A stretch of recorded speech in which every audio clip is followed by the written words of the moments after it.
Ladies and gentlemen, serikali inalia kwamba haina pesa na sisi wananchi pia tunalia kwamba hakuna pesa. Actually, National Assembly Majority Leader Kimani Ichung'wah alisema kwamba serikali haina pesa kama vile wananchi hawana pesa. So there is something we are agreeing, that economy haina pesa. But do we have economists in this country? Mimi si economist na bado mimi si politician, but I have an opinion based on observations. So if there is any economist who can challenge this, please come to the comment section. I believe we should not be where we are, and we would not be where we are in terms of economy kama central bank ingeact vile inafaa kuact according to the constitution, because article 231 of the constitution provides for the Central Bank of Kenya. Na inasema kwamba there is established the Central Bank of Kenya, Section 2. The Central Bank of Kenya shall be responsible for formulating monetary policies, promoting price stability, issuing currency, and performing other functions conferred on it by an act of parliament. So simply speaking, if there is any question about money, vile tuna complain, that question should go to the Central Bank of Kenya. Section 3 inasema kwamba the Central Bank of Kenya shall not be under the direction or control of any person or authority in exercise of its powers or in the performance of its function. Now, weka hiyo kando kwanza tuongee kuhusu commercial banks.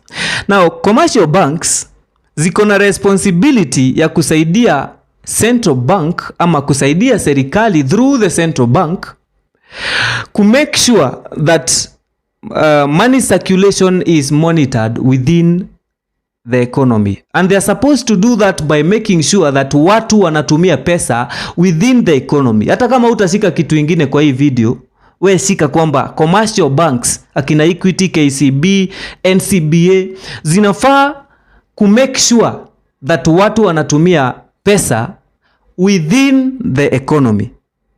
Okay, now they perform that function, or they do their functions following certain regulations. Na hizo regulations zinapatianwa na Central Bank. Now, in those regulations kuna vile commercial banks zinafaa kutengeneza pesa, and one of them is by charging transactional charges wakati una withdraw, wakati unafanya transfer za pesa, and also in lending money.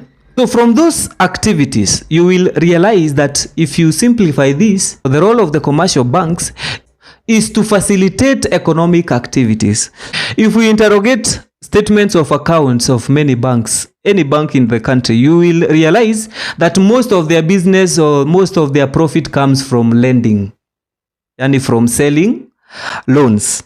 So the next question comes, to who are they lending the loans to? Now remember, they are supposed to facilitate economic activities and make sure that people are using money within the economy. Okay? Now, a good interrogation of that statement of account, you will realize that the government is the biggest borrower of loans. And I will explain that in my next video. Now, the question I'm posing to you is, now that these banks are regulated by the Central Bank, and the Central Bank is acting on behalf of the government, then how comes the same government is becoming the biggest customer to the commercial banks when it comes to borrowing loans?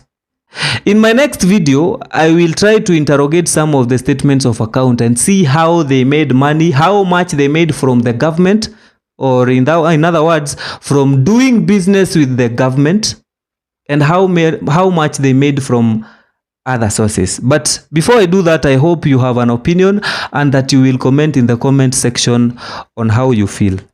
Thank you. Have a nice time.